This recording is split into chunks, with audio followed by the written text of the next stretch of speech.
Honorable Speaker, from the onset, let me say that indeed it was a very, very sad incident to lose a life in a police station.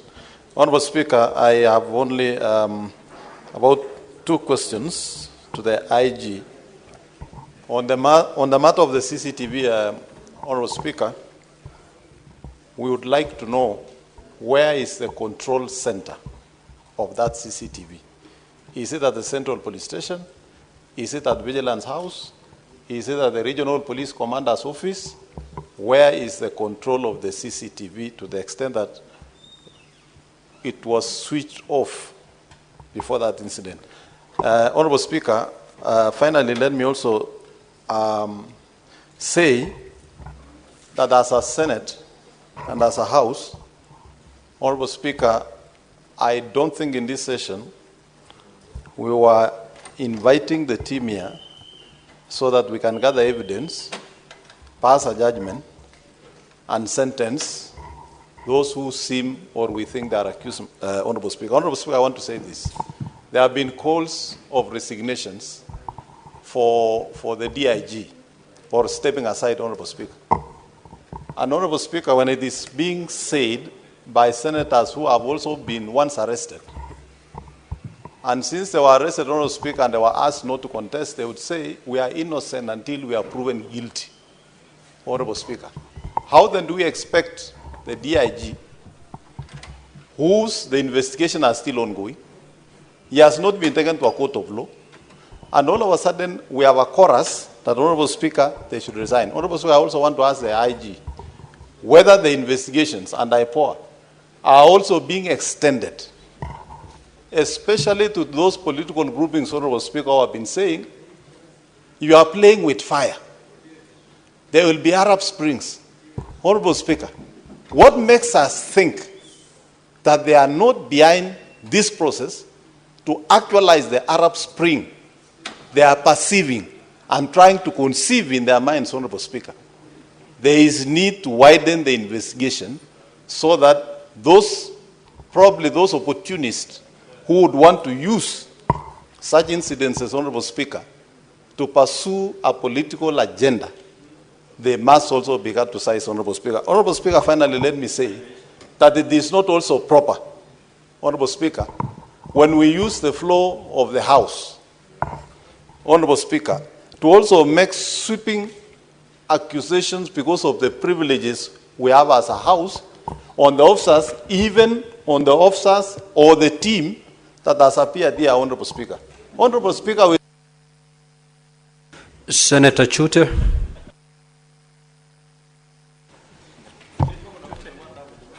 Thank you very much, Honorable Speaker. Honorable Speaker, I want to refer you to our Constitution, Article 26, 1 and 2. 1 says very clearly, every person has the right to life. 2 says that the life of a person begins at conception. Article 29, every person has the right to freedom and security of the person, which includes the right not to be, on D, subject to torture in any manner, whether physical or psychological. Honorable Speaker, last week we lost 4 people in Loyangalani. 2 of them are between 19 and 20, and 2 others are between 35 and 75. A police officer, OCS, was injured in that fracas. OCS Marua is in Nairobi West Hospital, currently hospitalized with a gunshot wound on his 2 legs, Honorable Speaker. Honorable Speaker, I really condole the friends and family of Albert Ojwang. Honorable Speaker, I have a very good question. This is a very simple question. Safaricom, how are they involved in this matter of identifying people? When you are even in a toilet, a police officer will get to you. Can we ask Safaricom to come before this House and tell us what is going on. Number two, this is a question to DCI. There is of course, long before apprehending suspect, they normally have a request for that person to appear before a police officer. Why do you go all the way to Mutembei to arrest an individual for just a minor case? Why don't you ask him to come and report to the nearest police station? Thank you very much, Honorable Speaker. Senator Karungo. Thank you very much, Mr. Speaker. And just to feel a bit safe, I think the Sergeant at Arms should be close to me, owing to the fact the gentleman behind me ordered my arrest a few months ago. Mr. Speaker, the question is not what Ojwang did. The question is, why did they kill Ojwang? Mr. Speaker, we have told that he was brought to Nairobi because the crime was committed in Nairobi. Is social media Nairobi, Mr. Speaker? Mr. Speaker, why was Ojwang grilled at the comfort of the DIG office at Vigilance House rather than Kiambu Road DCI headquarters where they do all these kind of investigations? We were told here by the IG himself he was taken to Vigilance House. Mr. Speaker, who ordered the arrest? Because I think that one has not been put clearly here, Mr. Speaker. Mr. Speaker, and just to advise the Senator of Garissa, before he lectures again, it took the death of the firstborn of Pharaoh for Pharaoh to let the Israelites go. It has taken the death of Ojwang for us to confide together and say we have to fight this to the end. He's a martyr, Mr. Speaker. And so we must say as a Senate, no one else should die. Mr. Speaker, no one else. And if anybody dies at the hands of the police or anybody else, Mr. Speaker, don't bury them, Mr. Speaker. The family should not bury them. We should be going to every police station, Mr. Speaker, to tell them that you killed this man, we need justice. Even Ojwang should not be buried, Mr. Speaker. He shouldn't be buried until we get justice, Mr. Speaker. My question to CS Murkomen: who is killing us? Who is killing Kenyans? Who is killing the youth?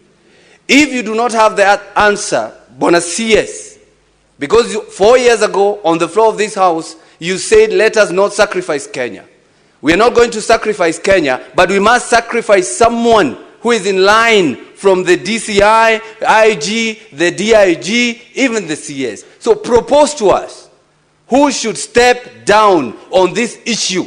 At least justice to be done and also to be seen to be done, Mr. Speaker. And as I rest my case, the officers who arrested Mr. Ojwang, Mr. Speaker, all the way from Mutembei, it seems they were an okay officer.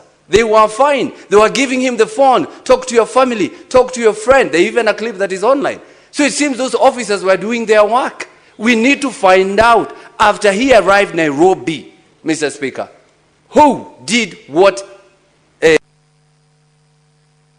Senator Kisang. Thank you, Honorable Speaker. Honorable Speaker, I want to associate myself fully with the statements done by Senator for Garissa. Honorable Speaker, those of us from North Drift, we have suffered for so long, and I wish the media could have helped us and highlighted the way we are doing this, Honorable Speaker. Honorable Speaker, I have three questions. Question number one to the DCI. How is Chief Inspector Talam a main suspect, as you have alleged, and you have told us Talam was not in the police station during this particular period when Ojwang was brought to Central Police Station? Second, Honorable Speaker, I want to find out from the IG. I don't know if there is harmony in the senior rank of National Police Service from the IG all the way, because I'm suspecting they could have used this opportunity that was a complaint raised by DIG Langat to settle some scores because we know in the next 1 or 2 years, there's going to be succession in the National Police Service. Third, Honorable Speaker, is to CS Murkomen. You have heard from my colleagues here that cybercrime is not really a very serious crime. There is an opportunity for you to have a policy where those who are suspected to have done cybercrime to be invited to go to police stations instead of being looked for. Because I expected the DCI to have used the same resources they did and went to Mutembei to look for those who killed Father Lois. Thank you, Mr. Speaker. Senator Essie Okenyere.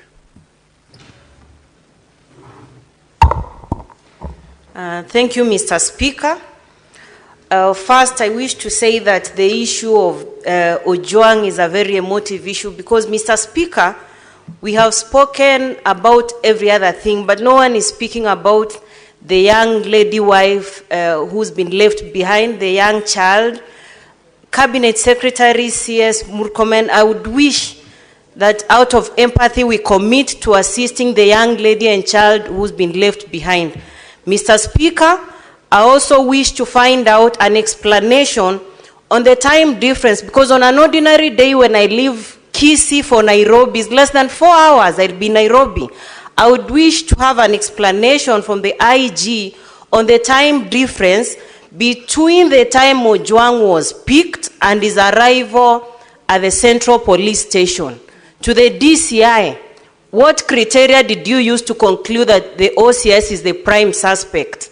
Because even for the members of the public who viewed the body at the city mortuary, the body does not actually appear fresh, meaning there was quite some time. It's either allegedly the officers at the Central Police were under duress to admit a half-dead person, because the time duration by arrival at Central Police and the time Ojwang was taken to Mbagathi, it was less than 1 hour Ojwang was declared dead, Mr. Speaker. So I do not wish to ask further questions, Mr. Speaker, but the death of young people like Ojwang, young people like Duke Nyabaro in Kisii who was found hanging and nothing really happened after that, I hope we are not just going to be emotional and this gathers dust, Mr. Speaker. We need to find why Ojwang, a young man from a peasant family, had to undergo this when they come to the city to try and make a living for themselves, Mr. Speaker. May his soul rest in eternal peace, and so sorry for the family and the people of Mutembei. Thank you. Senator Mariam. Thank you, Mr. Speaker. Mr. Speaker, first of all, we are only listening to one side of the story, Mr. Speaker. So I urge the committee first to listen to the Albert family and to hear more from them, Mr. Speaker. Mr. Speaker, my question is about cybercrime. Mr. Speaker, cybercrime in Kenya is increasing.